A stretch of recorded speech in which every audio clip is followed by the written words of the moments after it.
जिसको भगवान शिव अपने पास में रखे हैं, यह साधारण नहीं है। शिव मंदिर में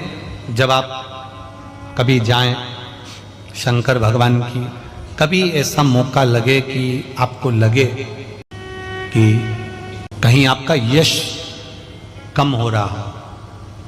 आप जानते हो कि मुझको यह काम करवाना है और यह काम आगे हो ही नहीं रहा है, यह फाइल आगे बढ़ ही नहीं रही, आपको लगे ये फाइल आगे नहीं बढ़ रही, शिव जी पे जो जल चढ़ाओ, उस चढ़े हुए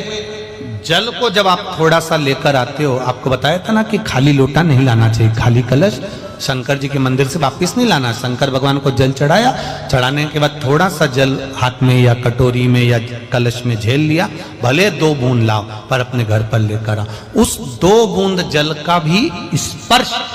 कलश के अंदर हाथ की 3 उंगलियां लगाकर अगर त्रिशूल पर टच कर कर मात्र आपने उस कलश के अंदर लगा दिया और वो जल भी आपने अपने घर पर छोड़ दिया, छींट दिया या उसका आचमन मात्र हो गया, तो व्यक्ति का यश बढ़ना अपने आप प्रारंभ हो जाता है, उसकी यश की प्राप्ति उसको होने लगती,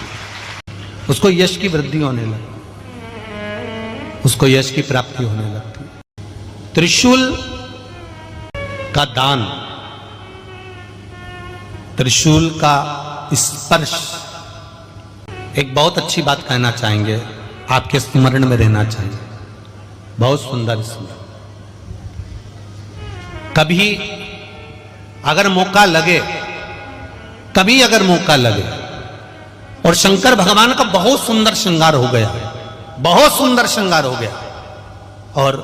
शिव जी पे माला भी बहुत अच्छी चढ़ी है, बेलपत्र भी अच्छी चढ़ी है, धतूरा भी अच्छा चढ़ा हुआ है, फूल भी अच्छे चढ़े हुए हैं और आपने देख लिया शिव जी का बहुत अच्छा श्रृंगार हो गया और तुम्हें कभी मौका लग जाए ऐसा और तुम्हारे पास में एक अच्छी सुंदर सी माला हो पुष्प की, तो आप पुजारी जी को या पंडित जी को कह दो, या पंडित जी मान नहीं हो, शिव जी का अच्छा श्रृंगार हो गया हो, तो वो माला केवल त्रिशूल की, जो त्रिशूल है उस त्रिशूल पर ही उस माला को अगर आपने केवल टांगी दिया तो भी आप उन्नति की सीढ़ी पर आगे बढ़ना प्रारंभ कर देते। पर किस समय पर? जब भगवान का पूर्ण श्रृंगार हुआ, पूर्ण श्रृंगार शिव जी का हो गया और माला तुम्हारे हाथ में है और तुमने देखा भगवान का श्रृंगार हो गया, अब शिव जी पे अगर माला चढ़ाऊंगा और श्रृंगार गिर जाएगा तो उस माला को आप अपने यश प्राप्ति के लिए, अपने आनंद के लिए, अपनी उन्नति के लिए आप उसको त्रिशूल पर चढ़ा सकते। हम कई बार एक बात बहुत अच्छे से आपको वर्णन किए हैं कि कभी मौका लगे और आप किसी कंपटीशन एग्जाम में बैठ रहे हैं या एक ही जगह पर सर्विस करते करते बहुत समय हो गया और वहां पर उन्नति नहीं हो रही है, आपका प्रमोशन नहीं हो रहा, तब 7 बेलपत्र केवल त्रिशूल का, 3 जो त्रिशूल में 3 नोक होती है, पहले साइड की दोनों स्पर्श, फिर बीच का स्पर्श कर कर अपने हृदय की कामना कर कर अशोक सुंदरी वाली जगह पर मात्र चढ़ा देने पर भी व्यक्ति जिस जगह पर नौकरी कर रहा होता है उससे उसका प्रमोशन का चांस बढ़ जाता है और उसकी उन्नति की ओर अग्रसर होता है। त्रिशूल भगवान देवाधिदेव आनंद करने वाले महादेव के जो हाथ में आया है वो त्रिशूल कोई साधारण नहीं, स्वयं सूर्य नारायण की कला को काटकर बनाया, भास्कर देव की कला को काटकर। एक कलश जल, एक कलश जल का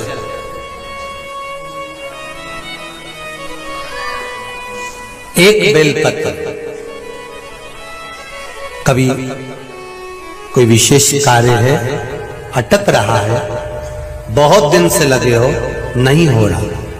एक कलश जल, एक बेलपत्र। शिव मंदिर में जब बेलपत्र लेकर जाएं, बेलपत्र रखी सीधे हाथ में, उसके ऊपर रख लिया कलश, उसमें जल भरा हुआ हो, अपनी कामना कर कर मंदिर में पहुंचकर कलश को उल्टे हाथ में लेकर बेलपत्र को पहले अशोक सुंदरी वाली जगह पर, ये डंडी का जो भाग है जहां से पानी बहता है, अशोक सुंदरी की जो जगह होती है, और ये पत्ती उस जगह पर उसको रख दें, सुख सुंदरी वाली जगह पर, और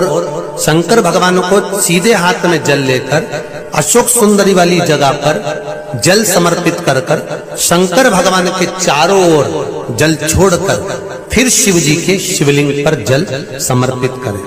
लगभग 2 या 3 सोमवार लगातार प्रतिदिन एक बेलपत्र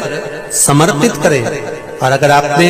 लगातार 2 सोमवार या 3 सोमवार कर लिया तो जो अटका हुआ कार्य है ना, मेरा देव अधिदेव महादेव उसमें सफलता प्रदान कर देगा, ये विश्वास। अशोक सुंदरी की जगह पिता जितना अपने बेटे की नहीं सुनता